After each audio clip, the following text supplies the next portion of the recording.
నంద్యాల జిల్లా పట్నంలో లోన్ల పేరుతో ప్రజల్ని మోసం చేశారు దుండగులు. అతి తక్కువ వడ్డీతో లోన్లు అంటూ బురిడీ కొట్టించారు. ఒక్కొక్కరి దగ్గర నుంచి 5,000 రూపాయలు వసూలు చేశారని బాధితులు ఆరోపిస్తున్నారు. వేల రూపాయలు కట్టి మోసపోయామని ఆవేదన వ్యక్తం చేస్తున్నారు.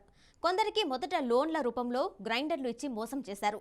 దుండగులు డబ్బులతో ఉడాయించడంతో లబోదిబ్బమంటున్నారు. తమకు న్యాయం చేయాలి అంటూ పోలీసులను ఆశ్రయించారు బాధితులు.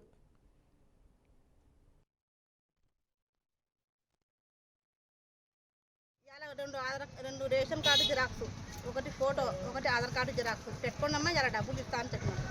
ఇంతవరకు మాకు డబ్బులు ఏమి ఇవ్వలేదు. నిన్న పొద్దు నుంచి ఫోన్ స్టాప్ చేస్తున్నాం. ఇది మాకు గవర్నమెంట్ ఏమైనా న్యాయం చేయాలి.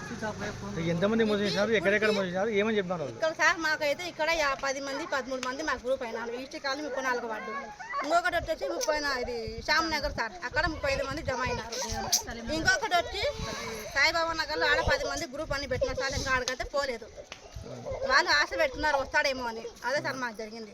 ఏమో మాకు న్యాయం చేస్తారని మేము కట్టినాము. 3,500 గ్రైండర్ ఉంది మా కాడ. 1,200 పోయినట్టు మాకి. ఈ రోజు కంతు ఇస్తామన్నాడు, రాలేదు ఆయన. మోసం చేసినట్టే. ఇంకా మొగుళ్ళతో తలకాయ నొప్పి అయిపోయింది. అందరు కలిసి మమ్మల్ని తిడుతున్నారు. పేటలో అవలాయ పాట అయిపోయింది. ఏమో కంతు ఇస్తామంటే నమ్మినాము, ఆయన ఇవ్వకుండా పోయినాడు.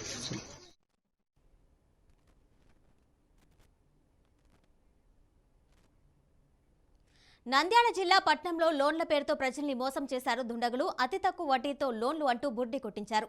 ఒక్కొక్కరి దగ్గర నుంచి 5,000 రూపాయలు వసూలు చేశారని బాధితులు ఆరోపిస్తున్నారు.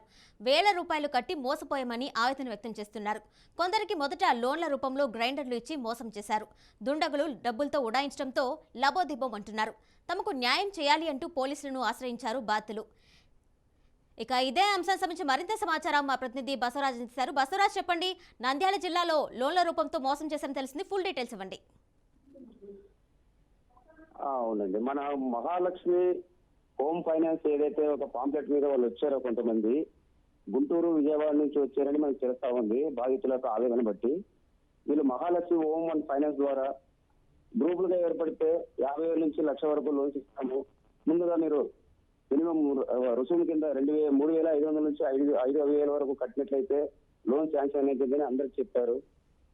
ఇలా నంద్యాలలో 2 చోట్ల, పనగంతలలో 1 చోట సుమారుగా 60 మంది దాకా బాధితులకు వీళ్ళు టోకర పెట్టినట్టు తెలుస్తా ఉంది.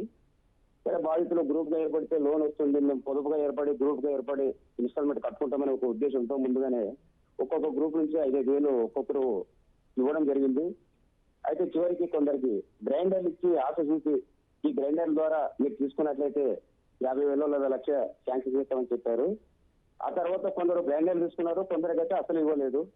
తర్వాత కొన్ని ఏరియాలోకి వచ్చి ముఖం మారుస్తూ ఒక చోట కొంతమంది లేడీస్ కి గ్రూప్ చేసుకొని అక్కడ వాళ్ళకి ప్రోగ్రామ్ పెట్టి అంటే ఉడాయించి వాళ్ళ ద్వారా కొంత కలెక్షన్ చేసుకొని మళ్ళీ వీరు వేరే ప్రాంతానికి పోవడం జరిగింది. వస్తాము వారం 10 రోజులు అని చెప్పి అప్పటిదాకా ఫోన్లు పని చేయకపోవడం వల్ల బాధితులకు ఆందోళన కలిగి మోసపోయామని తెలుసుకొని వీళ్ళు ఏం చేశారు, మళ్ళీ పోలీసులను ఆశ్రయించి ఉన్న పరిస్థితి అయితే చెప్పారు. బట్ ఇది ప్లాన్ గానే వాళ్ళు ఎత్తుగడతో చేసినట్లు తెలుస్తా ఉంది.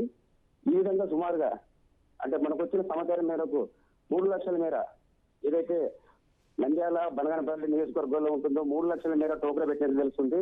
అయితే వీళ్ళు ఇప్పుడు మేము అంటే ఇంట్లో భర్తలు తెలియకుండా అప్పు సొత్తు చేసి పెట్టాము, బట్ ఈ విధంగా మోసపోయాము. ఇప్పుడు ఇంట్లోనూ మేము మాటలు పడుతున్నాము. కాబట్టి ప్రభుత్వము పోలీసులు సహకరించి ఆ దుండగులు ఈ దోపిడీ చేసిన వాళ్ళు ఎక్కడున్నారో, మోసం చేసిన వాళ్ళు ఎవరున్నారో వాళ్ళని పట్టుకోవాలని వాళ్ళు కోరుతా ఉన్నారు. Right Basavaraj, thank you.